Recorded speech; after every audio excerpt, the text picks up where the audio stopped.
정혜주는 아들의 장례식을 치른 지 이틀째 되는 날, 텅 빈 거실을 천천히 걸어 내려왔습니다.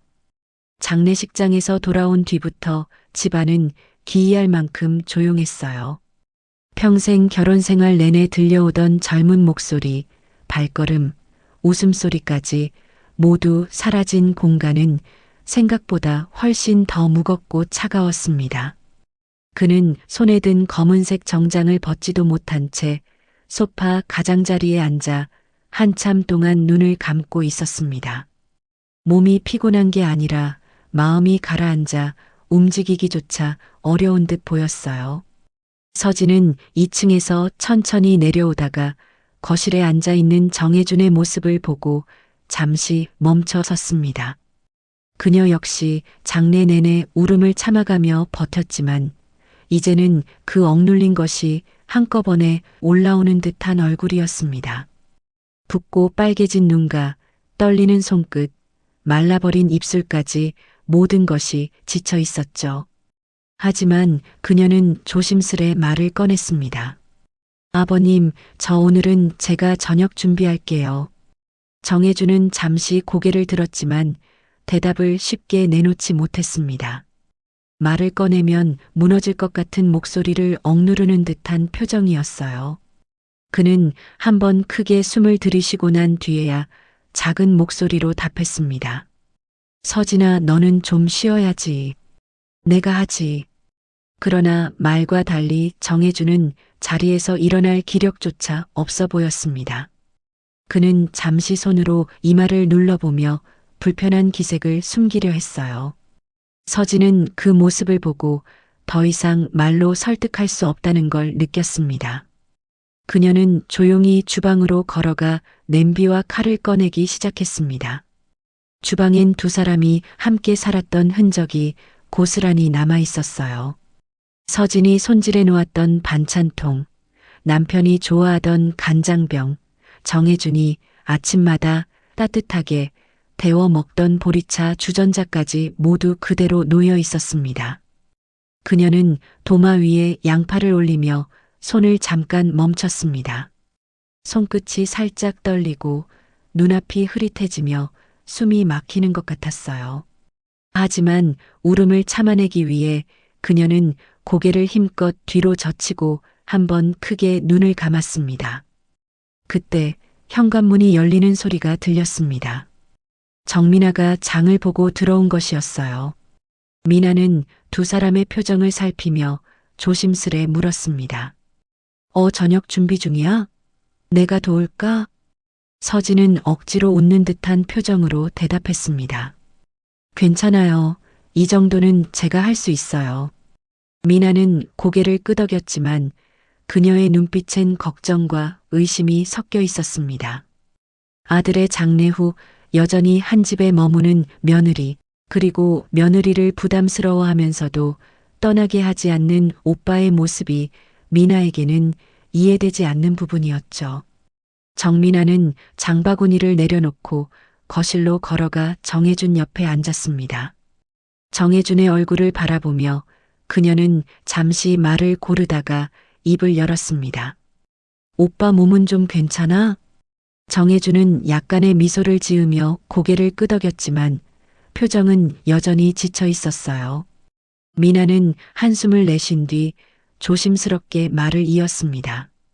근데 서진 씨가 계속 여기 있는 게 맞을까? 아직 젊은데 혼자서도 살 수 있고. 정혜준은 눈을 가늘게 뜨며 미나를 바라보다가 침착한 목소리로 말했습니다. 지금 그런 말할 때 아니다. 저 아이는 아직 아무것도 정리되지 않았어. 미나는 그 말에 반박하려 했지만 오빠의 단단한 목소리에 말문을 닫았습니다. 정혜준은 다시 천천히 눈을 감으며 소파 깊숙이 기대었어요. 이제는 외면할 수 없는 사실, 며느리가 떠나면 자신은 다시 완전히 혼자가 된다는 두려움이 마음속에 스며들고 있었습니다. 저녁이 완성될 즈음 집안엔 따뜻한 냄새가 퍼졌습니다. 서진은 조심스레 상을 차리고 정혜준을 부르려 거실로 나왔습니다. 그녀는 소파에 앉아 있는 그의 어깨가 부쩍 축 처진 것을 보고 발걸음을 잠시 멈췄어요. 정혜주는 고개를 들고 그녀와 눈이 마주치자 잠시 멍한 표정으로 바라봤습니다. 그 순간 두 사람 사이엔 설명하기 어려운 공기가 흘렀습니다. 같은 상실을 겪은 사람만이 공유할 수 있는 어떤 침묵이었죠. 아버님 식사하세요. 그 말에 정혜주는 힘겹게 일어나 식탁으로 향했습니다. 두 사람은 나란히 앉았지만 대화는 거의 오가지 않았어요. 숟가락 부딪히는 소리가 유난히 크게 들리는 것만 같았고 서진은 자신도 모르게 자세를 바르게 고쳐 앉으며 식탁 끝을 바라봤습니다. 식사 후 서진은 설거지를 하며 조용히 물을 틀었습니다. 그녀의 손등에 물방울이 튀자 감정이 복받치는 듯 깊게 숨을 들이쉬었지만 이내 고개를 숙이며 마음을 다잡았어요. 정혜주는 뒤에서 그 모습을 보다가 잠시 말없이 서 있었습니다.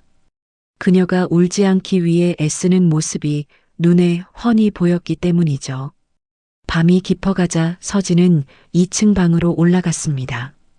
정혜주는 거실 불을 끄고 혼자 앉아 창문 밖을 바라봤습니다.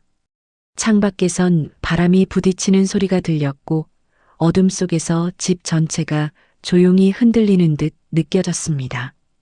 오늘 하루 동안 그는 아들의 빈자리가 얼마나 큰지 다시 한번 실감했습니다. 그리고 자신도 모르는 사이 2층 방에 불이 꺼지는 순간까지 그를 떠나지 않는 묘한 책임감이 가슴 한가운데 자리 잡았습니다. 정혜주는 천천히 일어나 방으로 들어가 불을 끄며 혼잣말처럼 낮게 중얼거렸습니다. 이제부터가 진짜 시작이겠지. 그 말은 누구를 위한 것도 누구에게 들려주기 위한 것도 아니었어요. 그저 남아있는 자가 스스로 버티기 위해 내뱉는 작은 고백 같은 문장이었습니다. 그렇게 첫날 밤은 깊고 조용하게 흘러갔습니다. 아침 햇살이 부엌 창문을 통해 잔잔하게 들어오고 있었습니다. 서진은 작은 그릇들을 줄 맞춰 놓으며 조용히 식사를 준비하고 있었어요. 평소보다 손이 느려지고 양념을 고를 때도 멈칫하는 모습에서 그녀의 피로가 묻어났습니다. 어제보다 나아진 줄 알았던 감정이 밤새 다시 무겁게 내려앉은 것처럼 보였죠. 그럼에도 서진은 최대한 밝은 표정을 지으려 애쓰며 식탁을 정돈했습니다. 정혜준이 거실에서 천천히 걸어 나왔습니다. 오랫동안 제대로 잠을 이루지 못한 탓인지 얼굴은 수척했고 움직임도 둔해 보였어요. 하지만 그는 서진이 차려놓은 아침상을 보자 말없이 고개를 끄덕이며 의자에 앉았습니다. 그 순간 현관문이 열리고 정민아가 들어왔습니다. 미나는 어색한 공기를 느낀 듯 시선을 식탁 위로 돌리며 조심스럽게 말했어요. 아침 준비한 거야? 서진 씨가 또 다 했네. 서진은 급히 젓가락을 내려놓고 밝은 척 미소를 지었습니다. 어제 아버님이 많이 피곤해 보이셔서요. 이 정도는 제가 하는 게 맞아요. 정민아는 그 말에 살짝 눈썹을 찡그리며 의자에 앉았습니다. 그녀의 시선은 부드럽지 않았고 오히려 상황을 관찰하듯 차갑게 머물렀습니다.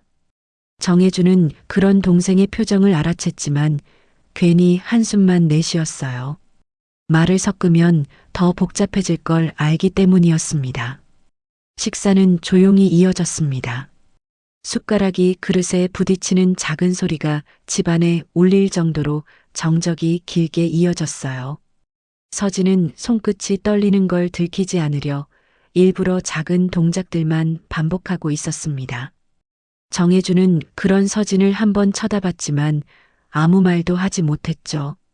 말 한마디가 그녀의 마음을 건드릴까 두려워서였습니다. 식사가 끝나자 서진은 식탁을 정리하려고 일어났습니다. 미나는 케첩 묻은 그릇을 닦으며 못 들은 척한 듯 입을 열었어요. 근데 서진 씨 이제는 슬슬 자기 자리로 돌아가야 하지 않을까? 계속 여기 머무는 건. 그 말은 조심스러운 톤을 가장했지만 사실상 날이 선 경고에 가까웠습니다. 서진은 양손을 맞잡고 잠시 고개를 숙였다가 미나를 바라봤어요. 저도 곧 생각해 보려고요. 아직 처리가 안 된 게 있어서. 정혜주는 그 순간 젓가락을 내려놓고 미나를 짧게 응시했습니다. 그는 동생의 말을 말리고 싶었지만 오히려 더 큰 소란이 날까 두려워 말없이 숨을 고르고 있었죠. 잠시 뒤 서진은 외출 준비를 하기 위해 방으로 올라갔습니다. 오늘은 병원에 가서 남편의 사망 진단 관련 서류를 정리해야 하는 날이었습니다. 평소라면 쉽게 할 수 있는 업무였지만 오늘은 발걸음이 유난히 무거워 보였어요. 서진이 옷을 갈아입고 나오자 정혜주는 문 앞에서 기다리고 있었습니다. 서진아, 혼자 갈 수 있겠냐? 그의 목소리엔 걱정이 드러나 있었고 서진은 살짝 미소를 지으며 고개를 끄덕였습니다. 괜찮아요, 아버님. 갔다 올게요. 문이 닫히고 집이 조용해지자 정혜주는 소파에 앉아 텅 빈 거실을 바라봤습니다. 그가 혼자 남겨지자 집안은 더 큰 빈 곳처럼 느껴졌어요. 그는 두 손을 무릎 위에 올려놓고 깊은 호흡을 반복했습니다. 시간이 조금만 흘러도 무의식처럼 서진 걱정이 다시 밀려들어왔습니다. 한편 병원에서는 서진이 접수 창구에서 차례를 기다리고 있었습니다. 그녀는 남편의 이름이 적힌 서류를 들고 자리에서 손가락으로 종이 끝을 천천히 문질렀습니다. 마음이 다시 복잡해지면서 숨이 가빠지는 듯한 기분이 밀려왔어요. 의무기록 담당 간호사가 서진을 불렀고 그녀는 힘겹게 자리에서 일어났습니다. 간호사는 절차를 안내하며 남편의 마지막 상태에 대해 조심스레 설명했습니다. 서진은 끝까지 침착하려 했지만 설명이 이어지는 동안 얼굴이 점점 창백해졌어요. 목소리가 들리지 않는 순간도 있었고 간호사의 입술만 보이는 기이한 어지러움이 찾아왔습니다.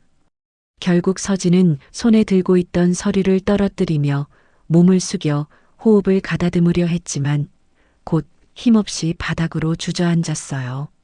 그 모습을 본 의료진들이 급히 달려왔습니다. 서진은 의자에 앉혀졌고 간호사가 부드러운 목소리로 무슨 일이 있었는지 물었지만 그녀는 답하지 못한 채 눈을 감고 있었어요.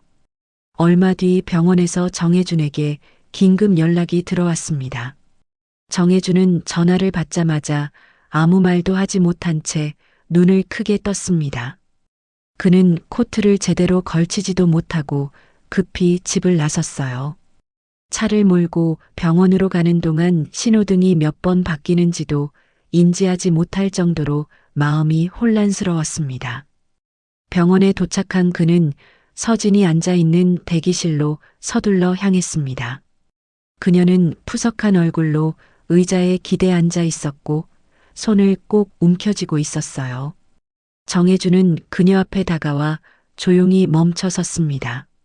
서진은 그의 그림자를 느끼고 눈을 천천히 들었고 두 사람의 시선이 맞닿는 순간 정혜준의 표정이 크게 일그러졌습니다.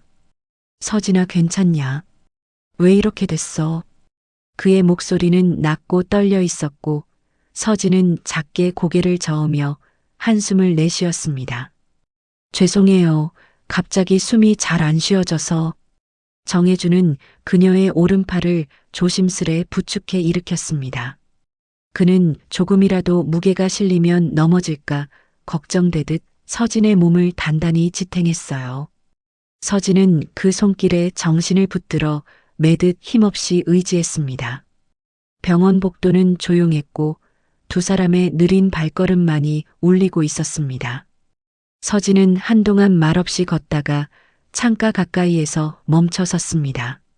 그녀는 잠시 창밖을 바라보며 숨을 고르더니 떨리는 목소리로 말했습니다. 다시 돌아오는 게 무서울 줄 몰랐어요. 정혜주는 그 말에 아무 대답도 하지 않고 서진의 어깨를 살짝 감싸주었습니다. 그는 서진의 고통이 단순한 슬픔이 아니라 삶 전체를 흔드는 아픔이라는 걸 알게 되었어요. 그녀가 잠시라도 흔들리면 무너질 것 같은 모습이 마음속을 깊게 찔렀습니다. 집으로 돌아가는 길, 차 안에서는 말을 아끼는 침묵이 흘렀습니다. 하지만 그 침묵은 불편함이 아니라 서로의 앓는 마음을 조심스럽게 감싸는 같은 공기였어요. 정혜주는 운전대를 꽉 쥔 손을 풀지 못했고 서진은 고개를 창문에 기대며 천천히 눈을 감았습니다. 집 앞에 도착하자 이웃 주민 하나가 두 사람을 바라봤습니다. 서진이 정혜준에게 부축받아 내리는 모습을 본 주민은 미묘한 표정을 지으며 고개를 갸웃했습니다. 그 시선은 오래 머물렀고 정혜준은 그걸 알아챘지만 아무 말도 하지 않았어요. 집 문을 닫고 들어온 뒤 서진은 정민아와 마주쳤습니다. 미나는 눈을 크게 뜨며 두 사람을 번갈아 보았고 불길한 예감이 스치듯 서늘한 표정을 보였습니다. 서진 씨 어디 다녀온 거예요? 얼굴이 왜 이렇게... 서진은 대답하려 입을 떼다가 잠시 멈췄습니다. 이미 너무 피곤해 정민아의 시선과 감정까지 받아낼 힘이 남아있지 않았어요. 정혜준이 짧게 대신 말했습니다. 병원에 다녀왔다. 서진이가 좀 힘들어서. 미나는 말없이 고개를 끄덕였지만 눈빛은 쉽게 가라앉지 않았습니다. 그녀는 방으로 돌아가는 서진의 뒷모습을 오래 지켜보았고 그 시선에는 의심이 서서히 자리 잡기 시작했어요. 그날 저녁 집안의 공기는 더 무거워졌습니다. 아무도 크게 말하지 않았지만 서로의 마음속 여러 갈래의 감정이 조용히 흔들리고 있었어요. 그리고 그 조용한 흔들림은 앞으로 더 큰 파도를 데려올 징조처럼 느껴졌습니다. 아침부터 흐리던 하늘은 오후가 되자 급격히 어두워졌습니다. 작은 매미 울음까지 멎어버릴 만큼 강한 바람이 골목을 휘돌았고 사람들은 우산을 제대로 펴지도 못한 채 급히 집으로 향하고 있었어요. 정혜주는 회사 회계 정리를 마무리하느라 사무실에 늦게까지 남아 있었습니다. 창밖으로 번쩍이는 번개를 보며 그는 서진이 괜찮게 지내고 있을지 문득 떠올랐습니다. 멀쩡하던 사람도 이런 날씨엔 마음이 가라앉기 마련인데 아직 상처가 생생한 서진은 얼마나 불안할까 걱정됐어요.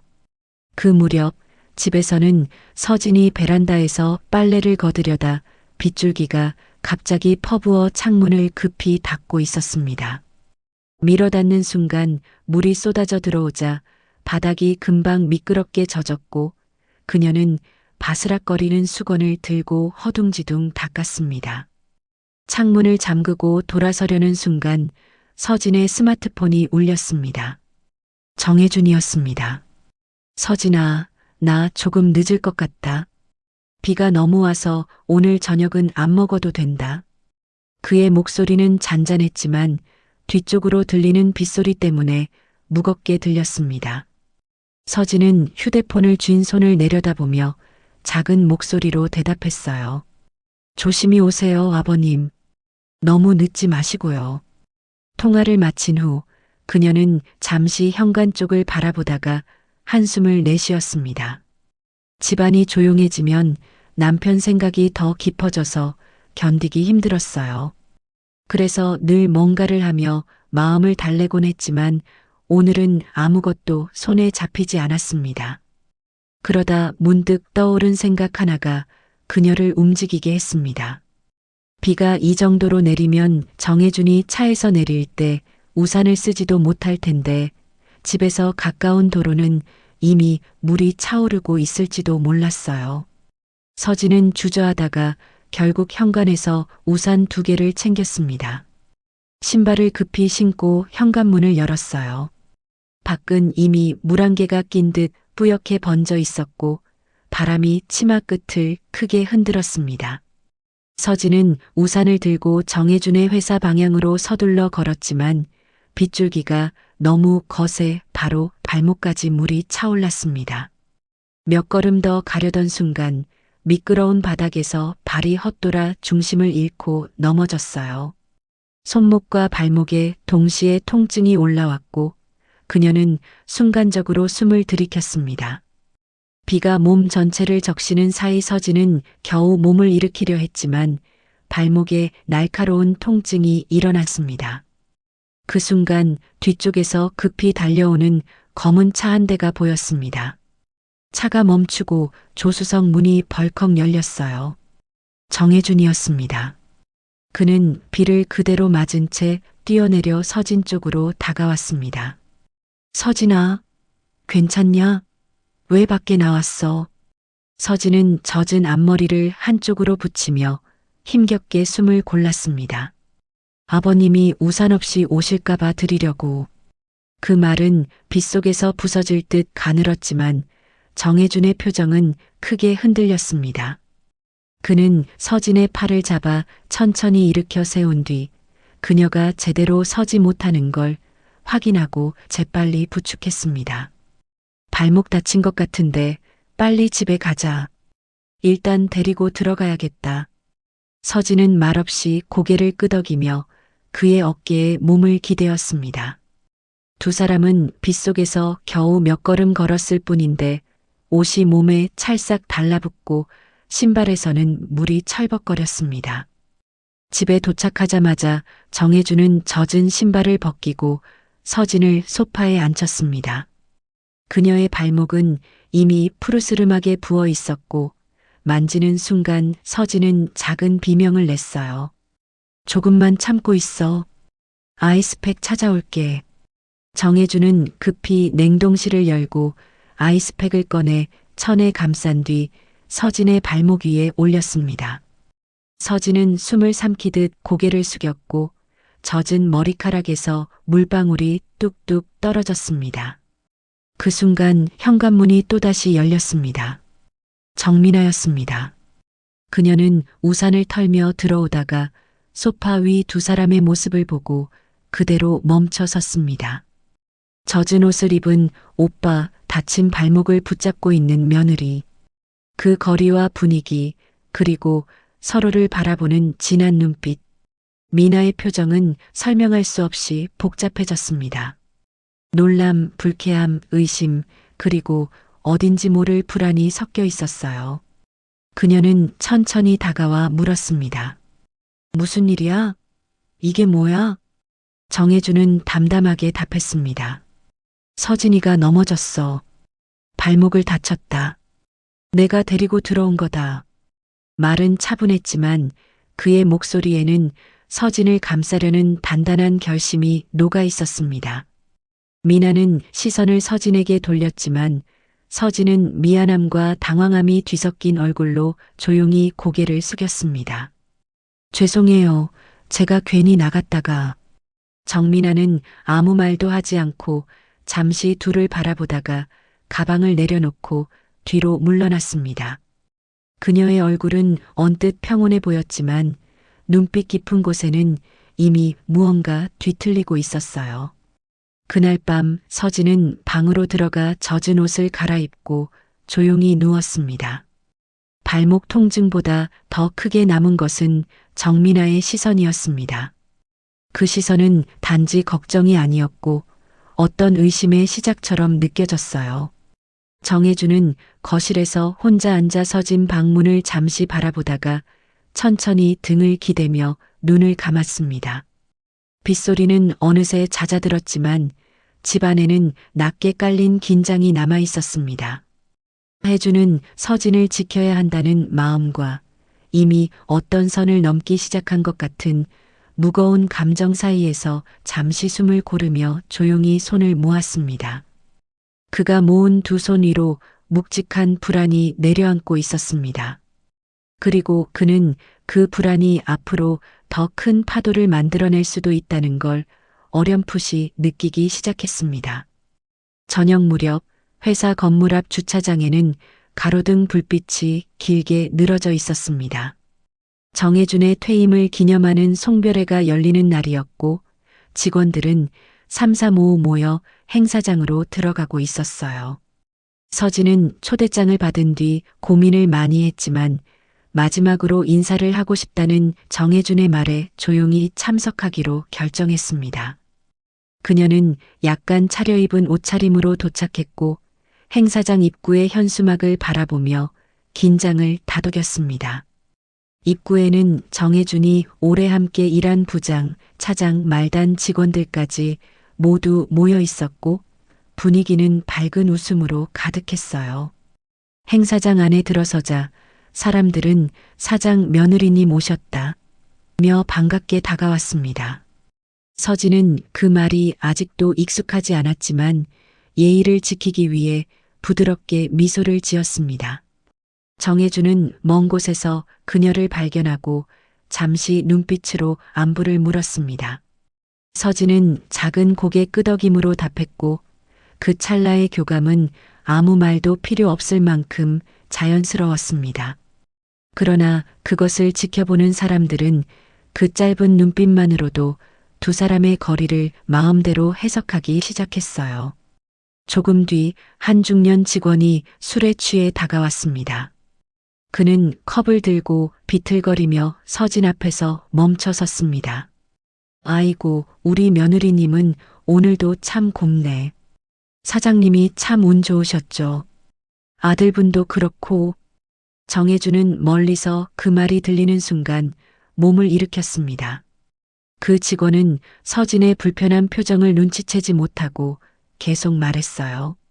아휴, 그래도 사장님이 옆에 계시니 든든하겠죠? 이제부터는 사장님이랑 더 가까워지실 테고. 그 말은 분명 술김의 한 말이었지만 누구나 듣기 불편한 뉘앙스가 담겨 있었습니다. 서진은 얼굴이 빨개지며 뒷걸음질을 했어요. 정혜준이 다가와 직원의 어깨를 단단히 잡았습니다. 그만해. 지금 무슨 말을 하는 건지 알기나 해? 직원은 정혜준의 눈빛에 순간 정신을 차린 듯 고개를 숙였습니다. 하지만 이미 분위기는 어색하게 갈라져 있었고 서진은 더 이상 자리에서 버틸 수 없었어요. 그녀는 가볍게 고개를 숙이며 행사장을 벗어났습니다. 정혜준은 잠시 망설였지만 서진의 흔들리는 걸음을 보고 곧바로 따라 나왔습니다. 밖으로 나가자 밤 공기가 차갑게 코끝을 스쳤습니다.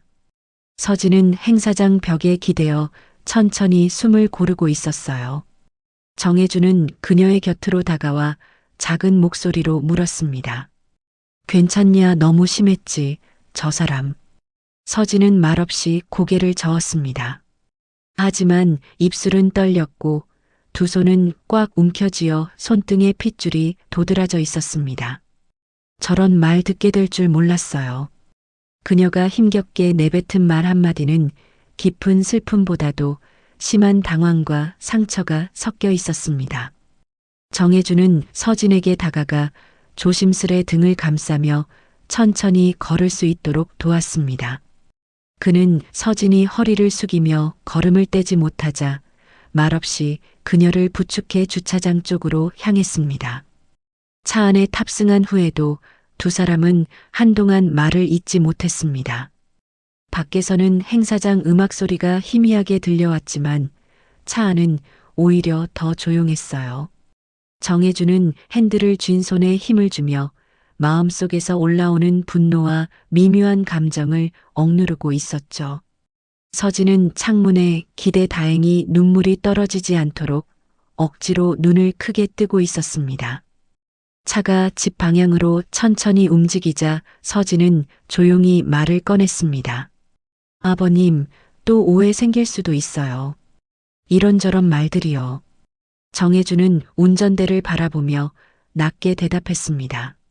내가 상처받는 게 더 싫다. 다른 건 내가 신경 쓸게. 그의 말은 간결했지만 단단한 감정이 담겨 있었어요. 서진은 그 말에 더 큰 흔들림을 느끼며 잠시 눈을 감았습니다. 집 앞에 도착했을 때 서진은 차에서 내리기 전 마지막으로 창밖을 바라봤습니다.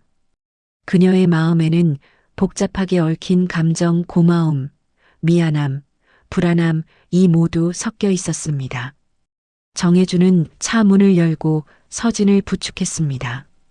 집 안으로 들어가는 순간 두 사람의 거리감은 이전보다 더 묘하게 좁아져 있었어요.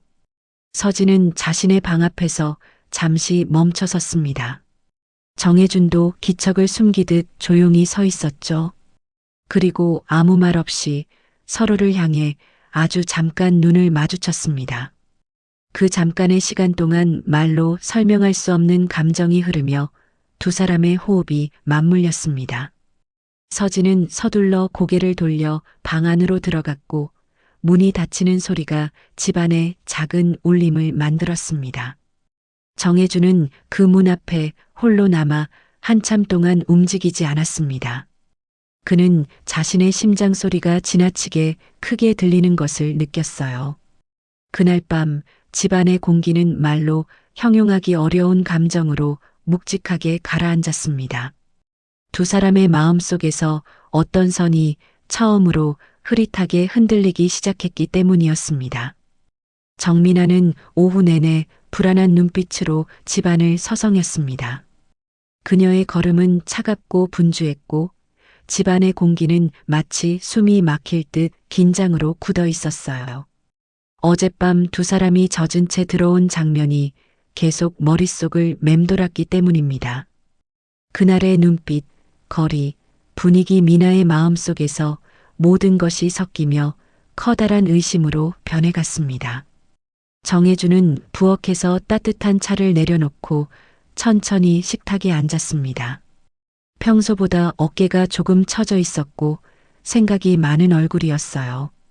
그는 서진이 발목 통증 때문에 방에서 잘 쉬고 있는지 계속 귀를 기울였습니다.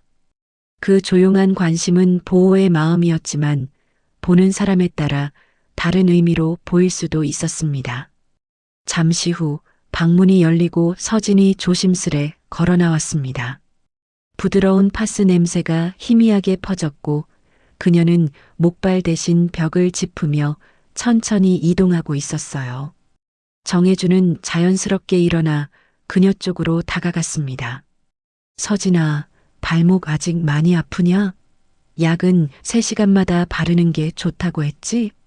서진은 잠깐 미소를 지으며 대답했습니다. 조금 나아졌어요. 아버님 덕분에요. 그 짧은 말은 아무 의도 없는 감사였지만 바로 옆에서 이 장면을 지켜보던 미나는 그 말을 다르게 받아들였습니다. 미나의 얼굴은 굳어 있었고 손끝은 미세하게 떨렸어요. 그리고 결국 그녀는 참지 못했습니다. 바닥에서 갑작스레 신발을 끌어당기듯 걸음을 옮기고 두 사람 앞에 섰습니다. 두 사람 요즘 뭐지? 정혜주는 눈을 크게 뜨며 미나를 바라봤습니다. 하지만 미나는 말릴 틈을 주지 않고 거세게 말을 이어갔어요. 내가 어제 본 장면부터 오늘 오빠 표정까지 이상하다는 생각 안 해? 서진은 얼굴이 순식간에 굳어졌습니다. 정혜주는 동생이 하는 말을 더 듣게 둘 수 없다는 듯 짧게 끊어 말했습니다. 미나야, 그만해. 지금 그런 이야기할 때 아니다. 그러나 미나는 고개를 내저으며 목소리를 더 높였어요. 이게 그만할 일이야? 동네에서도 말 나오기 시작한 거 몰라? 다들 둘이 너무 가깝다고 하잖아. 그 말이 집안에 울린 순간 서진은 얼굴이 창백해졌습니다.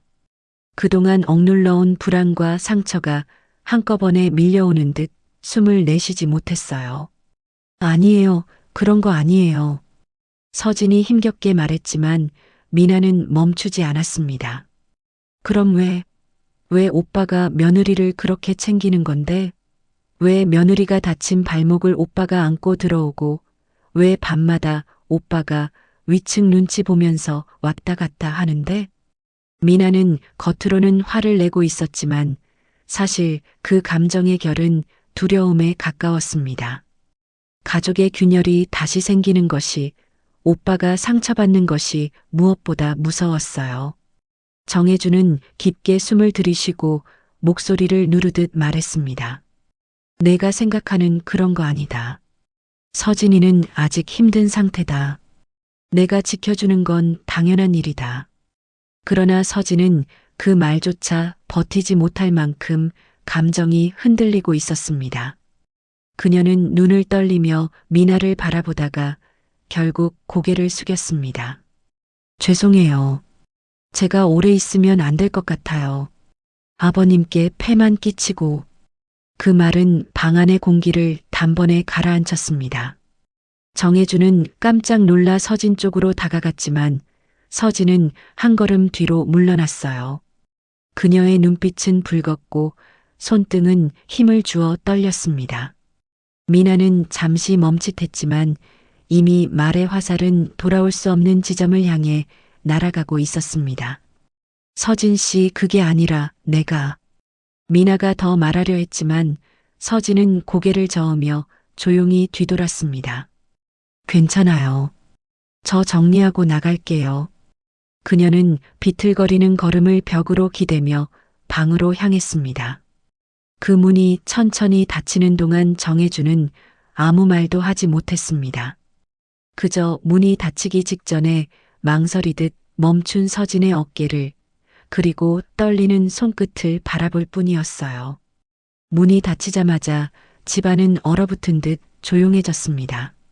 정혜주는 천천히 고개를 들어 미나를 바라봤고 미나도 오빠의 눈빛에서 감정이 흔들리는 걸 느꼈습니다. 정혜주는 낮고 깊은 목소리로 말했습니다. 미나야, 내가 무슨 말을 한 건지 알고는 있냐? 그의 말에는 화도, 비난도, 원망도 아니었습니다. 오히려 가족이 깨지는 걸 지켜보는 사람만이 낼 수 있는 아주 조용한 상처의 소리가 담겨 있었어요. 미나는 한 발 물러났습니다. 말을 잇지 못한 채 손끝만 만지작거리며 방으로 들어갔습니다. 그녀도 알고 있었습니다. 오늘 자신의 말이 두 사람 사이에 깊은 금을 냈다는 걸. 한편 서진은 방 안에서 작은 캐리어를 꺼내 조심스레 지퍼를 열었습니다. 손은 떨리고 눈가에는 이미 눈물이 고여 있었어요. 그녀는 옷 몇 벌을 넣으려다 멈춰서서 벽을 바라봤습니다.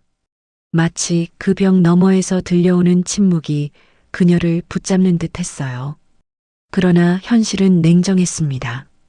이 집에서는 더 이상 편히 숨 쉴 수 없다는 걸 너무나 똑똑히 느끼고 있었기 때문입니다.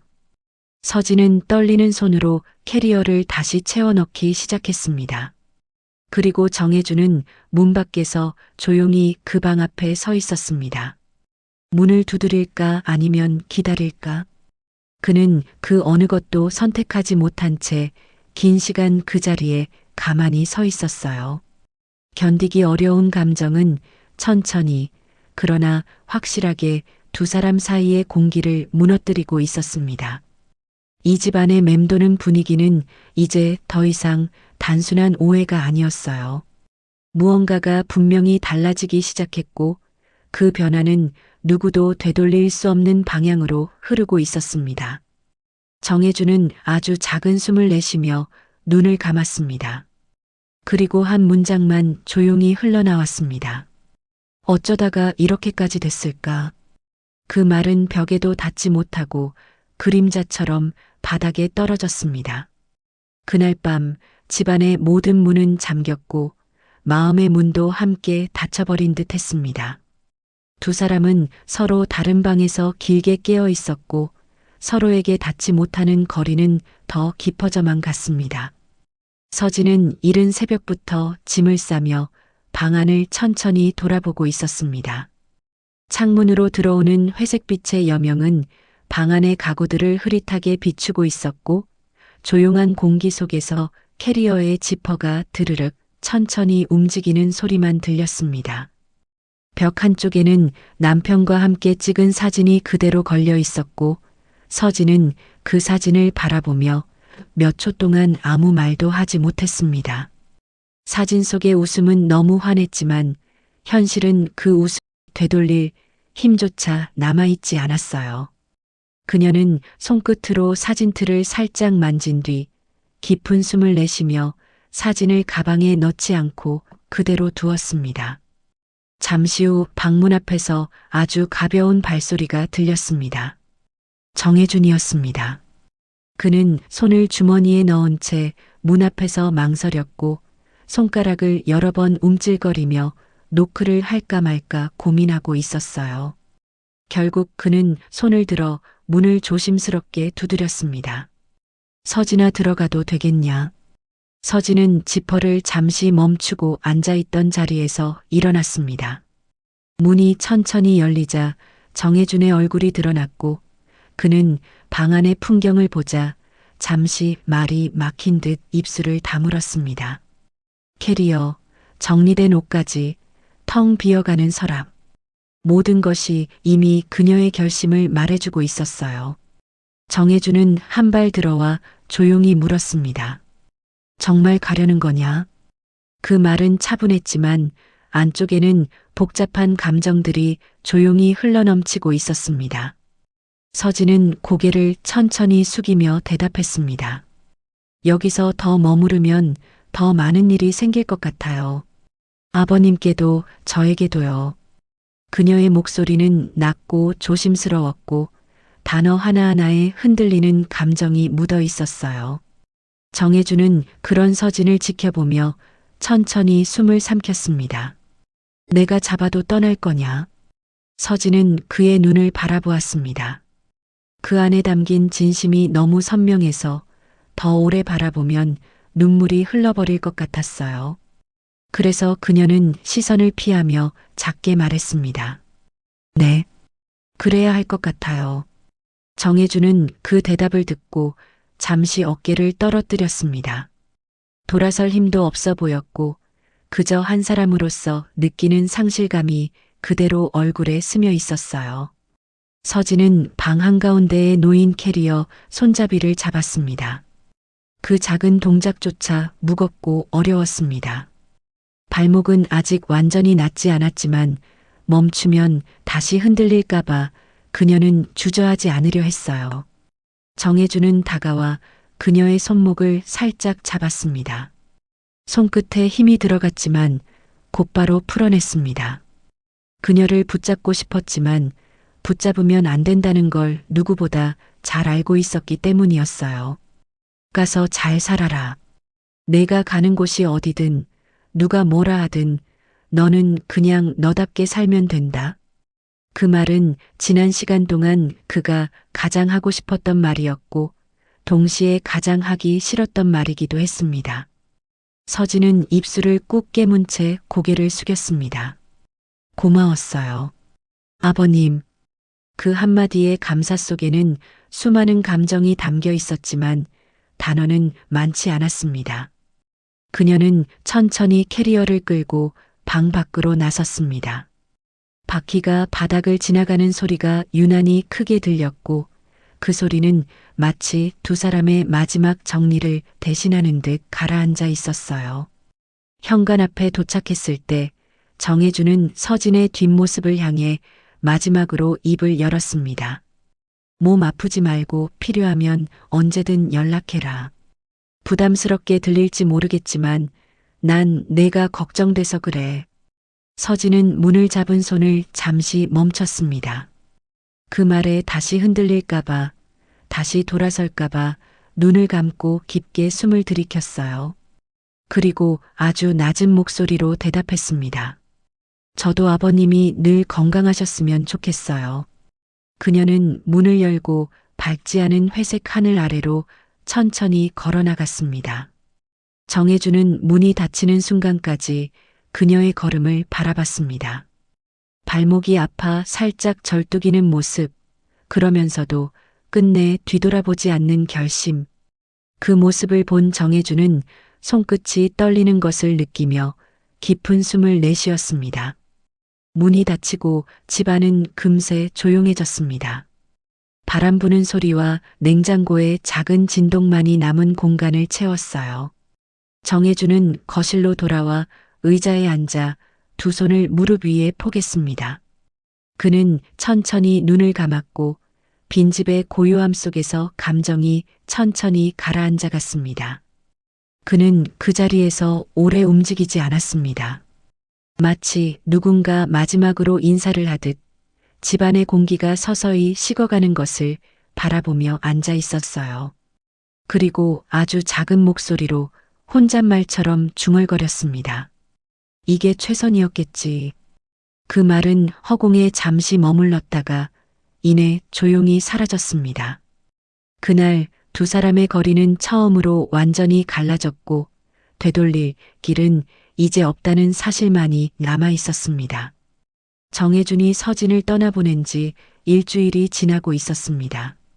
한때 두 사람이 함께 머물던 그 집은 지나치게 조용해졌고 어느 방에서도 사람의 기척이 느껴지지 않았습니다.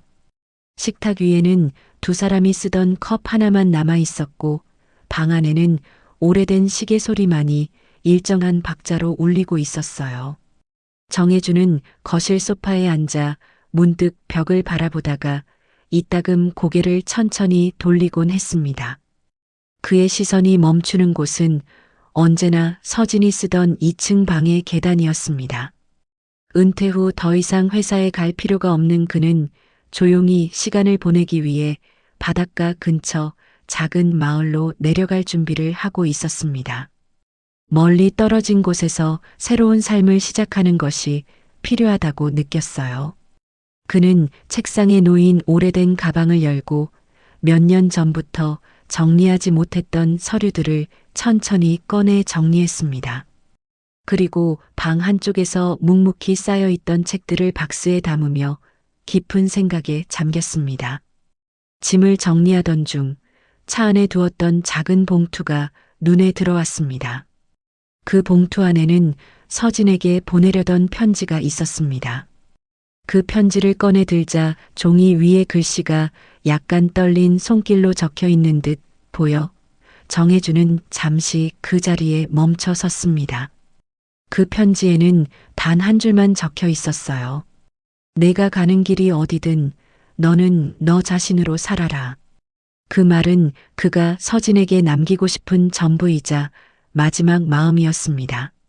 정혜준은 편지를 접어 다시 봉투에 넣고 바닷가 마을 주소가 적힌 작은 쪽지를 그 위에 올려두었습니다. 그 시각 서진은 새로운 원룸에서 출근 준비를 하고 있었습니다. 좁은 공간이었지만 혼자 생활하기엔 충분했고 무엇보다 아무런 시선 없이 편하게 숨 쉴 수 있는 곳이었습니다. 그녀는 아직 낯설었지만 조용한 새벽 공기 속에서 스스로를 다잡는 시간이 점점 늘어나고 있었어요. 책상 위에는 업무 서류가 깔끔하게 정리되어 있었고 새로운 프로젝트 계획서도 놓여 있었습니다. 서진은 그 서류를 넘기며 마음을 다잡았습니다. 그 과정에서 잠시 눈길이 멈춘 곳은 집을 떠날 때 넣지 않고 두고 온 남편의 사진이었습니다. 그 사진을 떠올리며 그녀는 잠깐 눈을 감았어요. 괜찮아, 나도 이제 잘 살아야지. 그 말은 매우 작았지만 결심을 담은 속삭임과 같았습니다. 한동안 무너져 있던 마음이 다시 제자리를 찾아가기 시작하는 듯 했어요. 며칠 뒤 서진은 편의점 우편함에서 작은 봉투 하나를 발견했습니다. 보낸 사람 이름은 없었지만 글씨체는 분명히 익숙했습니다. 봉투를 열자 그 안에는 정혜준의 편지가 단정히 접혀 들어 있었습니다. 서진은 편지를 들고 잠시 숨을 멈췄습니다. 가벼운 떨림이 손끝을 타고 올라왔고 그녀는 천천히 편지를 펼쳤습니다. 내가 가는 길이 어디든 너는 너 자신으로 살아라. 누구도 너를 대신 살아줄 수 없고 너도 누구 인생에 묶여 살아서는 안 된다. 그동안 고마웠다. 문장은 짧았지만 문장 사이에 담긴 감정은 깊고 조용했습니다.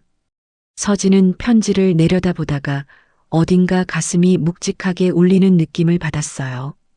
그녀는 그 자리에서 오래 서 있지 못하고 작은 테이블 쪽으로 걸어갔습니다. 의자에 앉아서 편지를 천천히 다시 접어 책상 서랍에 넣었습니다.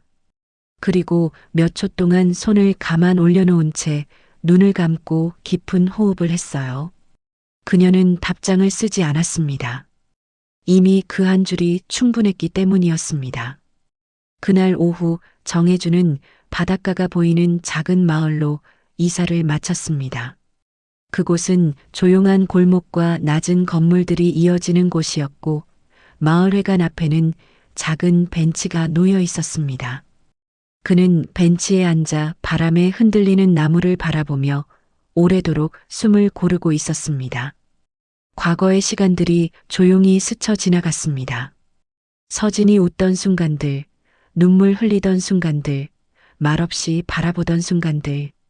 모든 기억이 바람처럼 흘러왔지만 이제는 가볍게 보내줄 수 있을 만큼 마음이 차분해지고 있었어요. 정혜주는 그 자리에서 조용히 혼잣말했습니다. 잘 살아라, 서진아. 그 말은 더 이상 아픔이 아니라 온전히 보내는 사람의 마음처럼 부드럽게 흩어졌습니다. 멀리 떨어져 있어도 서로를 걱정하는 마음만큼은 그대로 남아 있었고 그것만으로도 충분하다고 그는 생각했어요. 그는 천천히 자리에서 일어나 새로운 집으로 걸어갔습니다. 바닷바람은 차가웠지만 마음속에는 이상하게도 따뜻한 온기가 조금씩 퍼지고 있었습니다. 서진은 오랜만에 휴가를 내고 작은 여행 가방 하나만 챙겨 바닷가로 향했습니다. 그녀가 선택한 곳은 사람이 많지 않은 조용한 해변이었고 햇빛이 부드럽게 반사되는 잔잔한 파도가 천천히 밀려오고 있었어요. 방금 전까지 집안에서는 복잡한 업무와 인간관계가 끊임없이 이어졌지만 이곳에서는 모든 소리가 사라진 듯 고요함만이 자리 잡고 있었습니다. 서진은 긴 숨을 들이쉬며 바다 냄새를 천천히 들여보았습니다. 짠내가 섞인 바람은 차가웠지만 어딘가 편안하고 익숙하게 느껴졌습니다. 해변 벤치에 앉은 서진은 작은 가방을 열어 정혜준에게서 받은 봉투를 꺼냈습니다. 그 봉투는 며칠 동안 꺼내보지 않았지만 오늘은 반드시 열어야 한다는 마음이 있었어요. 바람이 봉투 끝을 살짝 흔들었고 서진은 조심스럽게 손가락으로 종이를 펼쳤습니다. 문장은 이미 외울 만큼 아는 내용이었지만 다시 읽는 순간 묵직한 감정이 가슴 깊은 곳에서 일어났습니다. 너는 너 자신으로 살아라. 그 문장은 누군가에게는 평범한 말일지 몰라도 서진에게는 길을 잃어버린 사람에게 건네는 마지막 나침반 같은 말이었습니다. 그녀는 편지를 가만히 무릎 위에 올려놓고 천천히 고개를 들었습니다. 바람이 머리카락을 흩날리고 파도 소리가 조금 더 크게 들려오는 순간 그녀의 눈가에는 은은한 눈물이 맺혔어요. 하지만 그 눈물은 슬픔이 아니라 어떤 해방과도 같은 감정이 섞여 있었습니다. 아버님, 저도 잘 살아볼게요. 그녀는 아주 작은 목소리로 그 말을 내뱉었습니다. 누가 듣지 않아도 괜찮았습니다. 그저 마음속에 오래 매달려 있던 감정 하나가 바람을 타고 흩어지는 느낌만으로도 충분했어요. 서진은 편지를 다시 봉투에 넣지 않았습니다. 대신 벤치에서 일어나 해변 쪽으로 천천히 걸어갔습니다. 발끝이 모래에 닿을 때마다 따뜻한 감촉이 느껴졌고 그 감촉이 마치 새로운 발자국을 허락해주는 듯한 위안이 되었어요. 그녀는 파도와 모래가 만나는 지점까지 걸어가 한동안 바다를 바라보았습니다.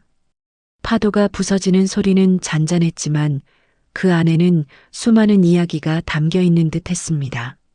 서진은 손에 들고 있던 편지를 바라보다가 천천히 종이를 접어 바람 속으로 날려보냈습니다. 종이는 공중에서 가볍게 흔들리다가 파도 쪽으로 떨어졌고 파도는 그것을 조용히 삼켜갔어요. 그 순간 서진은 몸을 가볍게 떨며 긴 숨을 내쉬었습니다. 마치 지난 시간 동안 묶여있던 감정과 죄책감, 미련이 모두 흩어져 나가는 듯한 해방감을 느꼈습니다. 그리고 아주 자연스럽게 입가에 미소가 번졌어요. 한편 멀리 떨어진 바닷가 마을의 작은 집에서는 정혜준이 창문을 열어 바닷바람을 들여보내고 있었습니다. 그는 작은 책상 앞에 앉아 조용히 찻잔을 손에 쥔 채 해가 넘어가는 하늘을 바라보고 있었어요. 모든 것이 잔잔했고 바람은 부드럽게 창문 커튼을 흔들고 있었습니다. 정혜준은 천천히 눈을 감고 낮게 중얼거렸습니다. 이제 잘 살아라. 너도 나도. 그 말은 지나간 시간에 대한 이별이자 앞으로의 시간에 대한 작은 다짐이기도 했습니다. 그는 더 이상 기다리지 않았고 더 이상 바라지도 않았습니다. 다만 서로가 각자의 자리에서 평온하게 살아가길 바라는 마음만 가만히 남아 있었어요. 서진은 해변에서 고개를 들어 하늘을 바라보았습니다. 구름 사이로 햇빛이 부드럽게 내려와 모래 위에 길게 그림자를 드리웠고 바다는 반짝이며 빛났습니다. 그녀는 천천히 뒤돌아 걸음을 옮기며 살아갈 새로운 길을 향해 나아갔어요. 지금 이 순간 그녀의 마음 어디에도 두려움은 없었습니다. 바닷바람은 시원했고 세상은 다시 조금씩 따뜻해지고 있었습니다. 그렇게 이야기는 바닷가를 천천히 걸어가는 서진의 뒷모습과 멀리서 그녀의 행복을 바라는 정혜준의 고요한 기도로 부드럽게 마무리되었습니다.